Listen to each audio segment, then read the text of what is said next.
नमस्कार। हम हैं नई दिल्ली के जंतर मंतर। नई दिल्ली के जंतर मंतर पर मेघालय से काफ़ी संख्या में लोग यहाँ पर मौजूद हैं।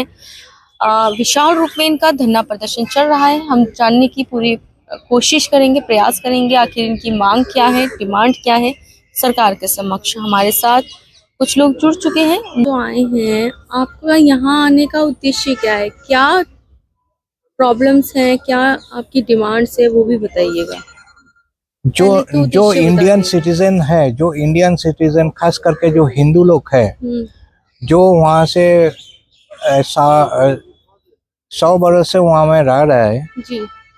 उनको मेघालय बनने का पीछे मीन्स 1972 का पीछे जब मेघालय बन गया, तब से उन लोग का सारे फंडामेंटल राइट्स जो कॉन्स्टिट्यूशन ऑफ इंडिया ने गारंटी कर रखा है, जो उन लोग दूसरा स्टेट में मिल सकता है, वहाँ पे उन लोग नहीं मिल रहा है, उसको सीज कर दिया गया। सीज करने का मतलब ऐसा होता है कि वहाँ में दो किस्म का लेजिस्लेटर होता है, एक असेंबली जो नॉर्मल इलेक्टेड मेंबर होता है, और दूसरा डिस्ट्रिक्ट काउंसिल मेंबर होता है, उसको ऑटोनोमस डिस्ट्रिक्ट काउंसिल बोला जाता है, वो भी इलेक्टेड मेंबर होता है। लेकिन फर्क यहाँ में शुरू हो जाता है जब डिस्ट्रिक्ट काउंसिल अपना राइट्स क्रिएट करना शुरू किया, तो हम लोग का जो नॉन ट्राइबल को जो राइट्स है वो सीज कर दिया गया। नॉन ट्राइबल का कोई वोटिंग पावर नहीं है डिस्ट्रिक्ट काउंसिल में, नॉन ट्राइबल का कोई लैंड परचेस का पावर नहीं है, नॉन ट्राइबल का एम्प्लॉयमेंट का प्रावधान जो था 15% प्रावधान दिया गया था, वो अनरिजर्व बोल के था, वो भी उन लोग ट्राइबल लोग ने ले लिया है। जो बिजनेस करना था, ट्रेड लाइसेंस चाहिए, ट्रेड लाइसेंस भी हम लोग का नहीं मिलता है। हमारा नॉर्मल मार्केटिंग करना भी, घर में भाड़ा लेना भी हमारा लिए परमिशन का जरूरी होता है, वो भी बहुत सारा रेस्ट्रिक्शन से हम लोग परमिशन लेके घर में बैठते हैं। जो हमारा वहाँ में ऑलमोस्ट 60% शिलोंग का अंदर में बोलिए, कोई टाउन का अंदर में जो नॉन ट्राइबल लोग अपना घर बसा के रहा था, वो अपना को सब बेच के चला जाना पड़ रहा है, क्योंकि उसको कोई फंडामेंटल राइट्स नहीं, ना एम्प्लॉयमेंट, ना तो ट्रेड, ना तो रहने का, ना तो खाने का कुछ सुविधा भी नहीं मिल रहा है। सब कुछ में टांगा लग रहा है। और साथ में ये है, जो एक सिविल फोर्स क्रिएट किया गया है, जो स्टूडेंट्स लोग है और कुछ ट्राइबल लोग का फोर्स क्रिएट किया गया है, जहाँ पे लीगली संभव नहीं है, इलीगली इन लोग मार पीट, एब्यूज, ये सारा चीज कर रहा है, करके हम लोग का ऑल टाइप ऑफ फियर साइकोसिस क्रिएट कर रहा है। हम लोग भीत होके बैठे हैं, हम लोग को निकल जाना पड़ रहा है। तो जहाँ पे हमारा वायलेंस भी बहुत, काफी वायलेंस हो रहा है, ये जो सब दिखा रहा है 22 है, 1979 से ये शुरू है। 72 में मेघालय फॉर्मेशन हुआ, 79 से इन लोग का ये कार्रवाई शुरू हो गया।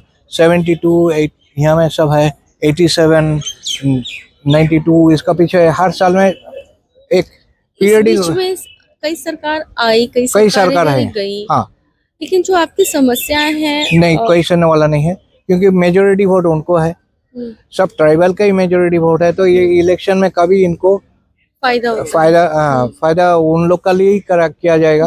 अगर हमको एक नॉन ट्राइबल को यहाँ से उठा दिया जाएगा तो उसको वोट ज्यादा मिलते हैं, तो उसका दुकान उठा दिया जाएगा तो उसको वोट मिलता है। तो एक फेडी वाला भी आप लोगों की संख्या कितनी होगी सर? अभी 11% का करीब है। 11%? हाँ, जो हमारा मोर देन 40% हमारा पॉपुलेशन था 1972 में।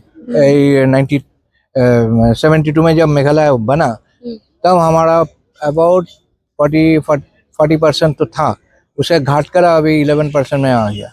हम वहाँ पे जैसे कि आप लोगों का वहाँ पे निवास करना, वहाँ पे आपको घर लेने में भी बड़ी दिक्कत होती है, आप लोग वहाँ पे रह नहीं सकते।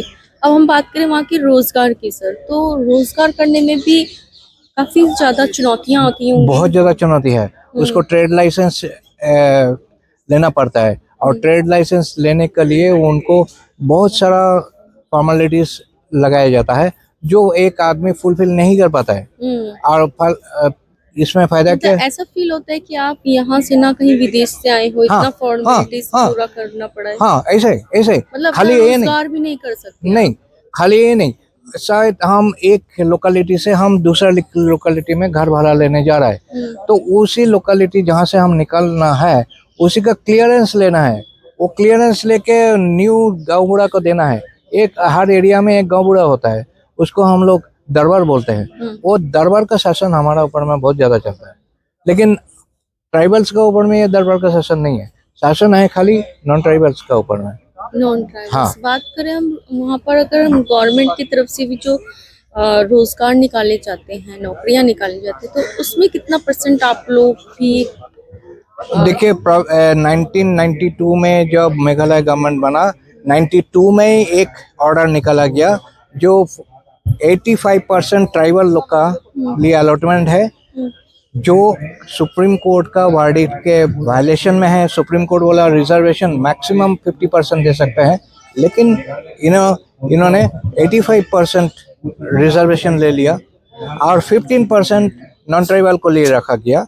और नॉन ट्राइबल के लिए जो 15% रखा गया उसको बोला गया अनरिजर्व्ड कैटेगरी। अनरिजर्व कैटेगरी में उसी लोग का भर्ती किया जाता है जो टैलेंटेड ट्राइबल्स जो है उसको अनरिजर्व कैटेगरी में लिया जाता है। हाँ, उसमें हमारा कोई स्थान नहीं मिलता है, कोई भी स्थान नहीं मिलता है। हम वहाँ में जो मेघालय पब्लिक सर्विस कमीशन है, जो पब्लिक सर्विस कमीशन जो होता है, मेघालय पब्लिक सर्विस कमीशन में एक भी नॉन ट्राइबल आज तक 50 ईयर्स हो गया, एक भी अपॉइंटमेंट नहीं हुआ। जो आईएएस होता है, जो सेंट्रल गवर्नमेंट के बाहर से होता है, उसमें से आईएएस ऑफिसर लोग कुछ आते हैं, लेकिन उसको भी धीरे धीरे उन लोग हटाया जा रहा है। हटा के नॉमिनेटेड आईएएस को लिया जा रहा है, जो वहाँ का लोकल होगा, जो उसका सर्विस में चलेगा। लास्ट में आप लोग जो डिमांड्स कर रहे हैं वो क्या है सर? आप लोग हम लोग का डिमांड्स है जो ये जो कॉन्स्टिट्यूशन है, कॉन्स्टिट्यूशन में हमारे जो फंडामेंटल राइट्स है, हर किस्म का फंडामेंटल राइट्स जो दिया गया है, वो राइट्स हम लोग मांग रहे हैं, क्योंकि हम लोग टैक्स पेयर है। ये जो फंड आता है वहाँ में, ये फंड सब टैक्स पेयर से आता है। अभी फिलहाल 1.5 लाख करोड़ उन्होंने डेवलपमेंट फंड मांगे हैं, वो नॉन ट्राइबल का ही टैक्स मनी मांगा है, लेकिन उसमें भी हमारा कोई शेयर तो होगा ही नहीं। उसमें कोई बेनिफिट भी हम लोग का नहीं मिलना है, उल्टा हम लोग का परेशानी ही करना है। जो हम लोग का ही कैसे खिदरना है वही उसको प्लानिंग में आएगा। इसमें कोई अकाउंटेबिलिटी नहीं होता है। आज तक कोई 90% fund government Meghalaya budget central aid से होता है। आप लोग इन सारी समस्याओं को लेकर के क्या आप न्यायालय गए? हाँ, मतलब न्यायालय में गया, न्यायालय में गया। हाँ, न्यायालय में गया। क्या आदेश आया? क्या आदेश है जो शर्मा कमीशन 1992 में शर्मा कमीशन बना था, उसका एक रिपोर्ट बना था जो क्या कैसा अत्याचार हो रहा है वहाँ पे।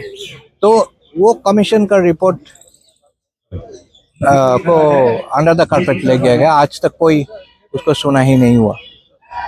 सरकार आप पता ही है बीजेपी की है इस समय, तो अगर वो फुलफिल नहीं करते हैं आपकी डिमांड, तो आगे क्या है आप लोगों का? देखिए, बीजेपी का 2 कैंडिडेट है वहाँ पे। 16 नंबर असेंबली है। 16 नंबर में दो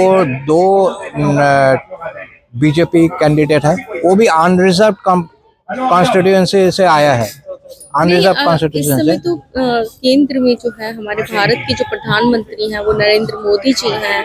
हाँ। वो स्वयं बीजेपी से ही तो है। हाँ। तो बीजेपी पार्टी है उनकी, तो क्या लगता है कि अगर वो अभी भी आपकी डिमांड को फुलफिल नहीं करते, तो आगे आप लोग जिस प्रकार से आप बता रहे हैं आपकी 11% हाँ पॉपुलेशन है, तो आप लोग क्या करेंगे? क्योंकि आप भी तो कहीं ना कहीं वोट देते हैं ना सर।